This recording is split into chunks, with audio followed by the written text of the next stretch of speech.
안녕하세요, 랜드북팀의 류상호입니다. 오늘은 용도별 건축물의 종류 두 번째 시간이고요. 저번 시간에 주택 했으니까 이번에는 주택 아닌 거 좀 말씀드릴 거예요. 주택 아닌 거가 여러분들 일상에서 많이 볼 수 있는 게 바로 근린생활시설 상가가 하나 있고, 그 다음에 오피스텔, 요거 주거 아닙니다. 주택 아니에요. 법적으로 업무시설로 분류가 되고요. 마지막으로 고시원이 하나 있을 것 같습니다. 요 고시원 같은 경우에는 법적으로 상가로 분류가 됩니다.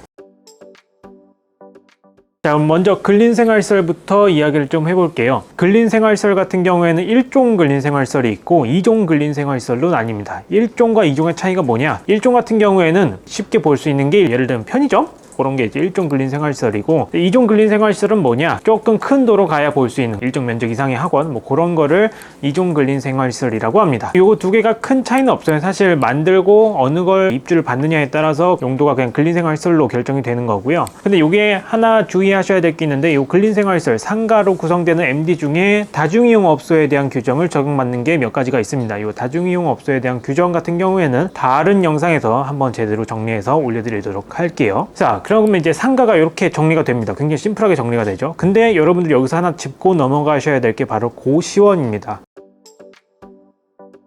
아까 처음에 말씀드렸다시피 고시원 같은 경우에는 법적으로 근린생활시설, 그것도 2종 근린생활시설로 분류가 돼요. 그렇기 때문에 이게 서울 기준으로 이제 말씀을 드리는 겁니다. 서울에서는 고시원을 상가가 있는 데면 들어갈 수 있는 데가 있고 들어갈 수 없는 데가 있습니다. 자, 들어갈 수 있는 데만 먼저 말씀을 드리면요, 1종 일반 주거지역에는 건축이 안 되고요, 2종 일반 주거지역에서 일부분만 가능합니다. 자, 2종 일반에서 어디가 가능하냐? 바로 건물의 전면 도로가 12m 이상인 도로 이상에서만 고시원 건축 혹은 고시원 MD 구성이 가능해요.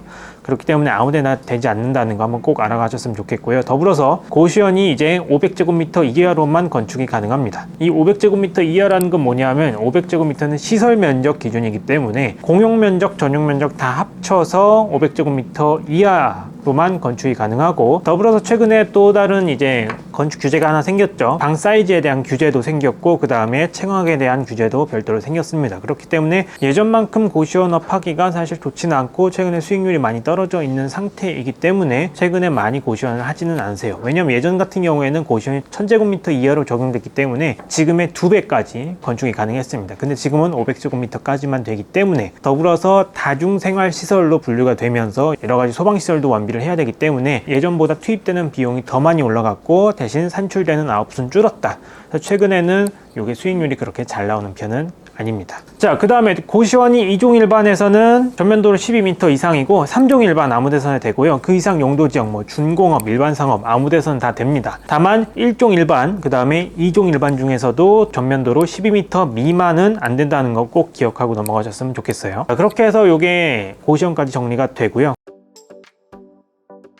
자, 오피스텔 같은 경우에는 업무시설로 분류가 됩니다. 그래서 업무시설 같은 경우, 그 중에서도 오피스텔은 서울에서도 지을 수 있는 곳과 지을 수 없는 곳이 있어요. 자, 지을 수 있는 곳은 어디냐부터 좀 보시는 게 편한데, 서울에서 지을 수 있는 곳은 바로 3종 일반 주거지역부터 지을 수 있고요, 3종 일반 주거지역에서도 전면도로 20m 이상의 대로변 이상부터만 건축을 할 수 있습니다. 그 말인즉슨 3종 일반 주거지역이면서 도로가 20m 미만인 곳에서는 건축이 불가능합니다. 하고 1종 일반 주거지역, 2종 일반 주거지역 모두 다 건축이 불가능하다라고 보시면 되세요. 그렇기 때문에 이 오피스텔은 3종 일반에서도 도로 20m 이상, 그리고 중공업, 일반 상업 모두 다 가능합니다.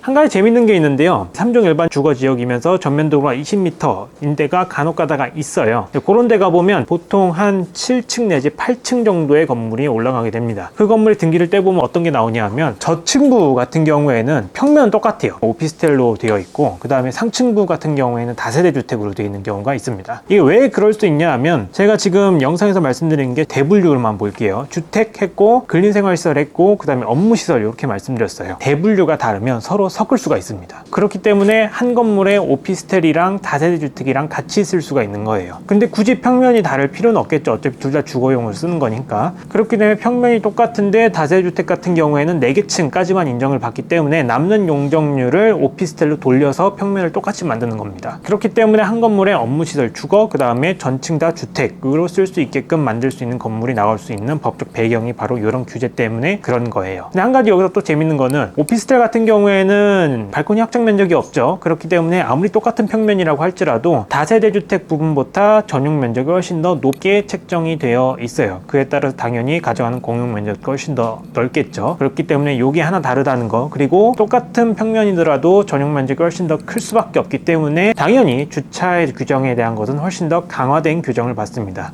단적인 예로 보면 똑같은 건물에 똑같은 평면의 다세주택 같은 경우에는 전용 면적 28제곱미터로 하는데 이게 오피스텔로 가게 되면 42제곱미터, 43제곱미터 이렇게 나온단 말이죠. 그러면 다세대 주택 같은 경우에는 세대당 0.5대를 적용받는데 오피스텔 부분에 한해서는 0.8대를 적용받게 되는 결과가 나오는 겁니다. 그렇기 때문에 요거 두 개 다른 거 한번 꼭 짚고 넘어가셨으면 좋겠고요. 더불어서 또 하나 재밌는 거는 서울시 같은 경우에는 주거 부분에서는 기계식 주차를 잘 허용해 주지 않습니다. 더군다나 공동주택에서 다세대 주택 부분 같은 경우에는 기계 주차가 거의 안 된다고 보시면 되거든요. 근데 오피스텔은 업무시설이에요. 네, 업무를 하는 곳이죠. 그렇기 때문에 기계식 주차가 또 가능한 부분이 있습니다. 그래서 한 건물에 두 개가 섞여 있다고 하면 오피스텔 부분에 한해서는 기계식 주차를 넣어서 주차 대수를 만족시키고 다세대 주택 부분에 필요한 주차 대수에 한해서는 또 자주식으로 풀어서 주차를 만족시키는 경우가 왕왕 있어요. 그렇기 때문에 이렇게 3종 일반 주거 지역의 대로변에 있는 거는 여러 가지 하이브리드된 혼종들이 좀 많다, 이렇게 이해를 하시면 될 것 같습니다. 예, 그렇게 해서 오늘 주택 외에 여러분들이 많이 만날 수 있는 건축물 용도별 내용 한번 살펴봤고,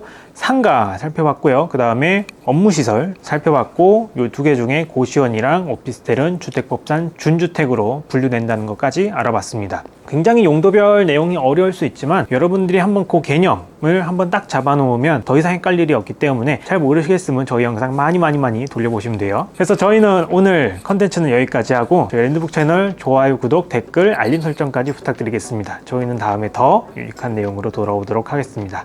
안녕!